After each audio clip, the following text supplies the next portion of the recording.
Hello friends, jealous Odia kitchen को स्वागत। तो आज आम बनइबा दर्शक बंधु किसी अलग स्टाइल पे स्नैक्स रेसिपी किंबा ब्रेकफास्ट रे भी दे पारिबे। देखि पाछंती केते बढ़िया आइछि स्नैक्स टी आपण मानक पिला मानक पय एटा तो फेवरेट भी होई पार। देखंतु आरंभ करबा रेसिपी टी। आउ एठी मुनिछि गोटे कप पानी, गोटे रु 2 कप एमपी नै परिबा।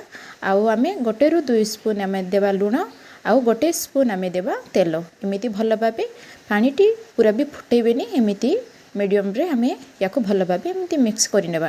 तो मुझे गोटे नहीं एटी गोटे कप सुजी तातिर आम ऐड करवा करिएंडर लिव्स एमती कटाई आम नहीं पार यातिर जेहेतु तार बास्ना आ फ्लेवरटा बहुत बढ़िया आसी थाए।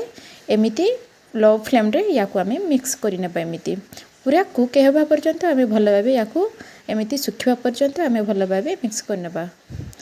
देखिपार मो खबर कर सारापर पुणी चेक करुच्ची केते बढ़िया होती। देखिपार या आम ठंडा करने को देवा। ठंडा हो सारापर आम या भल भाव मिक्स करने एमती चकटी नेबा 30 सेकेंड पर्यंत आम एमती भल भाव चकटिबा सुजी को।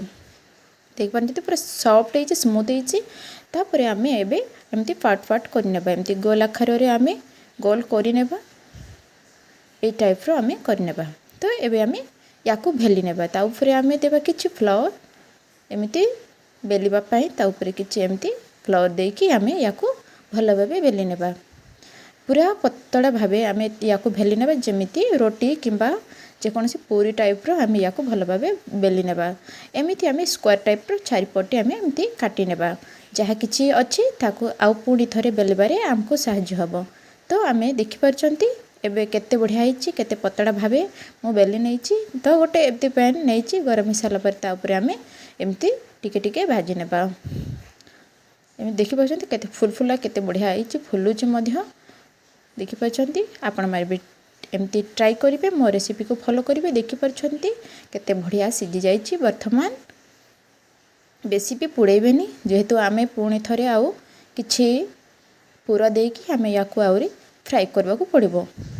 देखिपारचंती केते बढ़िया रोटी टाइप रो केते सॉफ्ट खाइले आपण माने तो बुझी परिबे। देखिपारचंती पुणी थरे आम ए आरंभ करबा किछि पूरा पाए। तो एटी मो सिझा मका नैछि या भल भाव एमती आम ग्राइंडिंग करनेबा। बेसी भी ग्राइंडिंग करबा आवश्यक नुह, एई टाइप आम ग्राइंडिंग करनेबा मका को। तो मुझे गोटे जार नैछि, ए जार रे आउ एटी मु गोटे रु 2 कप नैछि कैप्सिकम आउ पनीर 1 to 2 कप नेबा। आकु आम एमती करनेबा,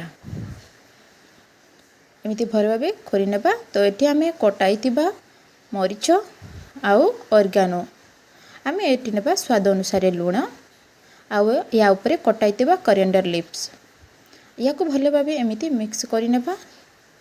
एमती ही मिक्स करवा, किसी भी मसला ऐड करबेनी आथिरे। एतिकी रे ही आपण मानकु केते स्वाद लागिबो।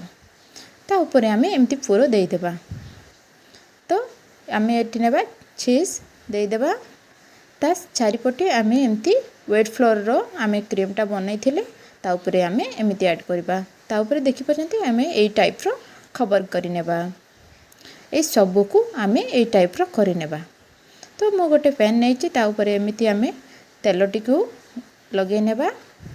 तो सब गुड़ा को या ऊपर एमती बॉईल होगा को देबा। देखि परछंती एई टाइप रो ही आपण माने भाजीबे। बेसी भी आपण को तेल देवा को पड़ोनी, कम बजेट रे कम खर्च रे। देखि परछंती केते बढ़िया स्नैक्स टी तैयारी हो जाइछे।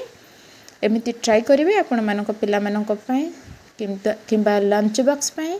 आपण मानक पिला माने तो पूरा अलगा स्टाइल रो खाइबा पय चेष्टा ही करिवेनी, बाहर खाइबा तो पूरा पूरी भूली जिवे। देखि परछंती केते बढ़िया आइछि।